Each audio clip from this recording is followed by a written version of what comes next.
தனித்து களமிறங்கும் நாம் தமிழர் கட்சி. எல்லா கட்சியுமே தேசிய கட்சிகளோட, அதே சமயம் இங்க இருக்கக்கூடிய சிறு சிறு கட்சிகளோட, இருவேறு திராவிட கட்சிகள் எடுத்துக்க, 2 பேருமே எனக்கு நீங்க உனக்கு நீங்கன்னு இந்த கூட்டணிக்காக அலையிற இந்த நேரத்துல, இந்த தேர்தல் சமயத்துல எப்பவுமே, இந்த தேர்தல் இல்லை எந்த தேர்தல் இருந்தாலும் நான் தனிச்சு தான் நிற்போம் அப்படின்னு சொல்லிட்டு நாம் தமிழர் கட்சி தனிச்சு நிற்கிறதுனுடைய தனித்துவம் மக்களால் பாராட்டப்படுகிறது. அதுவும் இந்த நேரத்துல உண்மையாலும் 2026 சட்டமன்ற தேர்தலில் தொடர்ந்து தனித்து நாம் தமிழர் கட்சி நிற்கிறது மிகுந்த வரவேற்பை பெற்றுள்ளது மக்கள்கிட்ட. அப்படி என்ன சொல்றதுன்னா, இப்ப திராவிட கட்சியோட நம்ம கூட்டணி அமைச்சுக்கிறோம்னா, அதே மாதிரி பாஜக, காங்கிரஸ், இப்படி தேசிய கட்சிகளோட கூட்டணி அமைச்சுக்கிறோம்னா என்ன நம்ம தாழ்ந்து போகணும், அவங்களோட என்ன இணக்கமா போகணுங்கிற இந்த நாம் தமிழர் கட்சி கொள்கையை விட்டு கொடுக்கணுங்கிற இடத்துல சமரசமே இல்லாம தனித்து தான் நிற்போங்கிற ஒரே முடிவுல களமிறக்கி இருக்கிறது நாம் தமிழர் கட்சி.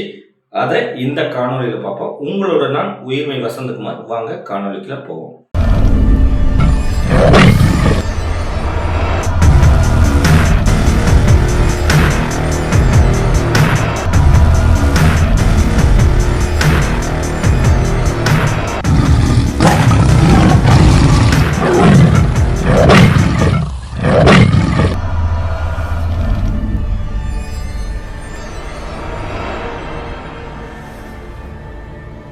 அனைவருக்கும் அன்பு வணக்கம்.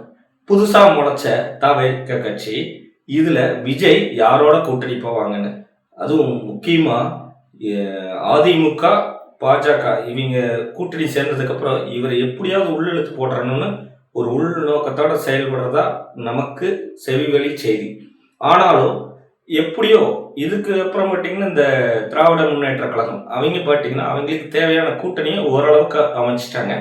இன்னும் களத்துல யார் யாருக்கு எவ்வளவு சீட்டு தராங்கிறத தாண்டி எந்தெந்த வேட்பாளர்களை நிறுத்த போறாங்க களத்துல அப்படிங்கிறதுல ஒரு சின்ன ஒரு ஆல்ரெடி முடிவு பண்ணியிருப்பாங்க முன்னாடி. இருந்தாலும் மறுபரிசீலனை பண்ணி இதை எப்படி நகர்த்தலாம் அப்படின்னு பாக்குறாங்க. ஆனால் எந்த ஒரு ஊடக பலம், பணபலம் இல்லாம நாம் தமிழர் கட்சி தனித்து நிக்கிறேன்னு அறிவிச்சு சொன்ன மாதிரி தனிச்சு நின்று 234 தொகுதியிலையும் பெண்களுக்கு முன்னுரிமையா 117, ஆண்களை 117 சொல்லிட்டு பாதி சமபாதி கொடுத்து வேட்பாளர்களை நிறுத்தி, அதுவும் படிச்ச பிள்ளைகளை தேடி தேடி தேடி பொறியாளர்கள், ஆசிரியர்கள், பேராசிரியர்கள், என்ன சொல்றது, ஒரு நிறைய மருத்துவர்கள், செவிலியர்கள் இப்படின்னு தேடி தேடி தேடி பொறுக்கி எப்படி சொல்றது, நல்ல கண்மணிகள், விதையிலேயே நல்ல விதை எதிரா அப்படிங்கிற மாதிரி உண்மையான ஒரு உண்மையும் உழைப்புமா இருக்கக்கூடிய வேட்பாளர்களை களத்தில் நிறுத்தி அந்த தொகுதிக்கு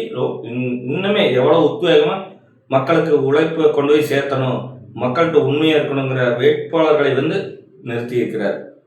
இப்போ திராவிட கட்சியா இருக்கட்டும், இருவேறு திராவிட கட்சியா இருக்கட்டும், தேசிய கட்சியா இருக்கட்டும், அதையும் தாண்டி இப்போ முளைச்ச தவக்காவா இருக்கட்டும், எப்படிப்பட்ட வேட்பாளர்களை நிறுத்தணுங்கிற கணக்கு போடுற இடத்துல வேட்பாளர்களை அறிவித்து அதற்கான பரப்புரையும் துவங்கிருச்சுன்னு நாம் தமிழர் கட்சி, அதனுடைய தன்னம்பிக்கையும் நாம் தமிழர் கட்சியோட கொள்கையும் தான் இன்னைக்கு காரணமா இருக்குது.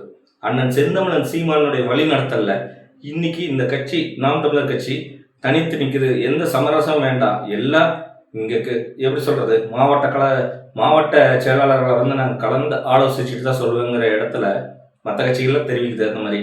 ஆனா எந்த ஒரு இப்போ மாவட்ட செயலாளர்களாக இருக்கட்டும், மாநில ஒருங்கிணைப்பாளர்களாக இருக்கட்டும், அண்ணன் சொன்னா அண்ணன் சொல்லுது, ஆமாண்ணா அருமைண்ணா பண்ணிடலண்ணா அப்படிங்கிறதோட தலை இணக்கமா போய் கட்சியினுடைய முன்னேற்றத்திற்கு எந்த ஒரு சமரசமும் இல்லாத மற்ற கட்சிகளோட இப்போ நம்ம என்னன்னா, இப்போ தேசிய கட்சி இருக்குது, இருவேறு தேசிய கட்சி பார்த்தீங்கன்னா காங்கிரஸ், பாஜக. இங்க மாநில கட்சி இருவேறு திராவிட கட்சி என்னன்னா அதிமுக, திமுக. சரி, இவங்களோட இணக்கமா போகணும். தேசிய கட்சிகள் இருவேறு தேசிய கட்சிகளும் இருவேறு திராவிட கட்சிகளோட கூட்டணி வச்சு நிக்குது. இங்க பலத்துடன் நிக்கிறதா அவங்களே சொல்லிக்கிறாங்க. ஆனாலும் இப்ப இவங்களோட ஏதோ ஒரு அணியில கூட்டணி வச்சுக்கிட்டு சில சீட்டுகள் வாங்கிட்டு அதுல ஒண்ணு எம்எல்ஏ ஆகிட்டு போறதுக்கு அண்ணனுக்கு தெரியாம இல்லை. ஆனா இவர்களோட நிற்கும் போது இருவேறு தேசிய கட்சிகளும் இருவேறு திராவிட கட்சிகளும் இந்த ஈழத்தமிழர்கள் பிரச்சனையில ரொம்ப நமக்கு துரோகம் பண்ணியிருக்கிறாங்க. அந்த இடத்துல நம்ம சமரசம் பண்ண போயிட்டோம்னா அவர்கள் காலடியில் இந்த திராவிட சித்தாந்தத்தை எதிர்த்து தான் அந்த தமிழ் தேசிய சித்தாந்தத்தை கையில் எடுத்து இன்றளவு நாம் தமிழர் கட்சியினுடைய வளர்ச்சி மிக வேகமாக அபரிவிதமாக வளர்ந்துட்டு வருது. தன்னம்பிக்கையோடு இன்னைக்கு தனித்து நிற்கக்கூடிய அந்த தைரியத்தையும் உத்வேகத்தையும் தருதுன்னு சொல்லலாம். அப்படி இருக்கிறப்போ நம்ம தன்மானத்தை விட்டு கொடுத்து அவங்க கிட்ட போயிட்டு நம்ம கொள்கைகளை விட்டு கொடுத்து போய் நிற்க முடியுமானா நிற்க முடியாது, சமரசம் பண்ண முடியாது. தமிழர் மண்ணை தமிழரே ஆள வேண்டும். அதே சமயம் தமிழருக்கான இங்கே எல்லா விடயங்களையும் உருவாக்க வேண்டும். இந்த சொந்த மண்ணில் தமிழர்களுக்கான அனைத்து விஷயங்களையும் நம்ம உருவாக்கி கொடுக்கணும். அவங்க பொருளாதாரம் முதற்கொண்டு, வேலை முதற்கொண்டு, கல்வி முதற்கொண்டு. இப்போ கல்வினா இலவசமான கல்வி, எப்படி சின்ன வயசுலேருந்து 1வது படிக்கிறதுலேருந்து இந்த யூகேஜி எல்கேஜி முதற்கொண்டு ஆராய்ச்சி படிப்பு வரைக்கும் இலவசமான தரமான கல்வி கொடுக்கணும். அதே மாதிரி தூய குடிநீர் எல்லா பக்கம் இப்போ தண்ணி பாட்டில் அடைச்சி விற்க ஆரம்பிச்சிட்டாங்க.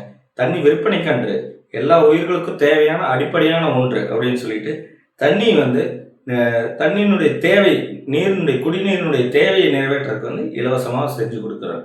அதே சமயம் எப்படி சொல்கிறது, மருத்துவம், சின்ன மருத்துவத்திலேருந்து பெரிய மருத்துவம் வரைக்கும் அனைத்துக்கும் தரமான, அது அரசு மருத்துவமனையில் தரமான ஒரு மருத்துவம். இப்போ கல்வியாக இருக்கட்டும், மருத்துவமாக இருக்கட்டும், அரசு அதிகாரிகள் இருக்கிறாங்களே, அரசு அதிகாரிகள், பதவியில் இருக்கக்கூடிய அமைச்சர்கள், சட்டமன்ற உறுப்பினர்கள் அத்தனை பேருமே என்ன பண்ணணும்னா அவங்களுடைய குழந்தைங்க, பேரப்பிள்ளை, அவங்களுடைய சன்னதிகள் எல்லாருமே அந்த குடும்பத்தோட மருத்துவமாக இருந்தால் அரசு மருத்துவமனைக்கு தான் போகணும். கல்வியாக இருந்தால் அரசு கல்லூரியிலையும் அரசு பள்ளியிலையும் தான் போயிடணும். இப்போ இது எப்படி தரமில்லாத போயிடும்? ஏன்னா அவங்களுடைய பிள்ளைகள் படிக்கிறப்ப இது தரமாக தான் இருந்தாலும் அப்படிங்கிறது மாவட்ட ஆட்சியர், இப்போ எடுத்துட்டோம்னா தாசில்தார், கிராம நிர்வாகம், எந்த ஒரு அதிகாரியாக இருந்தாலும் அரசு சம்மந்தப்பட்ட கல்வி நிறுவனங்களில் அரசு சம்மந்தப்பட்ட மருத்துவத்தில் தான் மருத்துவம் பார்க்கணும். இப்படி ஒரு விதிமுறை இங்கு விதிக்கப்படும். அதே சமயம் மண்ணை சார்ந்த, மண்ணை பாதிக்காத, மண்ணினுடைய வளத்தை பாதிக்காத, இந்த இயற்கையை பாதிக்காத தொழிற்சாலைகள் அமைத்தாங்க. என்னப்பா எப்படின்னா தொழிற்சாலைன்னு வந்தால் புகை வரும், கழிவு ஏசிட்டு அது இதுன்ட்டு மண்ணில் போய் கலக்கும், இதுதானே? அப்படி கிடையாது. இயற்கை சார்ந்த பொருட்களுக்கு வெளிநாடுகளில் பல எப்படி சொல்கிறது, பொருளாதார மதிப்பு பன்மடங்கு இருக்குது. அப்போ அதற்கான விடயத்தை எடுத்து ஆய்வு செஞ்சு என்ன மாதிரி தொழிலை நம்ம செய்யலாம்னு சொல்லி அண்ணன் நாம் தமிழர் கட்சியினுடைய ஆட்சி வரைவில் தெளிவாக விளக்கியிருக்கிறார். அப்போ அந்த மாதிரி தொழிலில் ஈடுபடுறப்ப படித்த படிக்காத அனைத்து பிள்ளைகளுக்கும் வேலை வாய்ப்பு தரணும். அந்த வேலைக்கு தகுந்த ஈடான சம்பளத்தை கொடுக்க முடியும். அதே சமயம் எப்படி சொல்கிறது, விவசாயம் பெருகும். விவசாயம் பெருகிறப்ப இயற்கை சூழல் தானாகவே நல்லா இருக்கும். இந்த மாதிரி இயற்கையை போற்றி, அனைத்து உயிர்களை போற்றி, சும்மா வாய் வார்த்தையில் பிறப்போக்கம் எல்லா உயிருக்குன்னு சொல்லாமல் எல்லாத்துக்கும் தேவையான அடிப்படையான ஒரு விடயத்தை எடுத்து கொள்கையாக வச்சுக்கிட்டு இன்றளவும் நாம் தமிழர் கட்சி களத்தில் நிற்குதுன்னா உண்மையாலும் இந்த எப்படி சொல்கிறது, வெற்றி அடையிறோம் இல்லை, நாளைய தலைமுறைக்கான ஒரு அரசியல் தத்துவத்தை உருவாக்கிட்டு போகணும், கோட்பாட்டை உருவாக்கிட்டு போகணும்னு அண்ணன் செந்தமிழன் சீமான் மக்களுக்காக விடாப்பிடியாக நிற்கிறாரு, மக்களோட நிற்கிறாரு. அப்போ நாம் என்ன பண்ணணும், விவசாய சின்னத்தில் வாக்களித்து அண்ணனை வெற்றி வர செஞ்சு அண்ணனுடைய கனவை நனவாக்கணும், தமிழ்நாட்டை புனிதமாக்கணும், இந்த உலகத்திற்கு எடுத்துக்காட்டணும், ஒரு அரசியல் தத்துவத்தை நாம் படைச்சு காட்டணும். இது எப்படி செய்வான் சீமானு? இது எப்படி செய்ய முடியும்? சும்மா பேச்சுக்கு தான். செயலை கொண்டு வரணும்னா நீங்கள் அதிகாரத்தை கையில் கொடுக்கணும். நீங்கள் அதிகாரத்தை கையில் கொடுத்து பாருங்க, அண்ணன் எந்த அளவுக்கு சும்மா அதிகாரத்தை கையில் கொடுக்காம செயல்படுத்தினா எந்த அதிகாரமும் இல்லாமல் எந்த பணபலம் இல்லாமல் எப்படி செய்ய முடியும்? அதனால் அதிகாரத்தை கொடுங்க, விவசாய சின்னத்தில் வாக்களிங்க, உறுதியாக நாம் தமிழர் வெல்லும். அண்ணன் சொல்லக்கூடிய அந்த கனவு தமிழ்நாட்டை எப்படி வச்சிருக்கணுங்கிற ஒரு ஆட்சி முறை, இந்த உலகத்திற்கே எடுத்துக்காட்டான ஆட்சி முறை அண்ணன் கொடுப்பாருங்கிற நம்பிக்கையோட உங்களிடமிருந்து விடைபெறுகிறேன். நன்றி.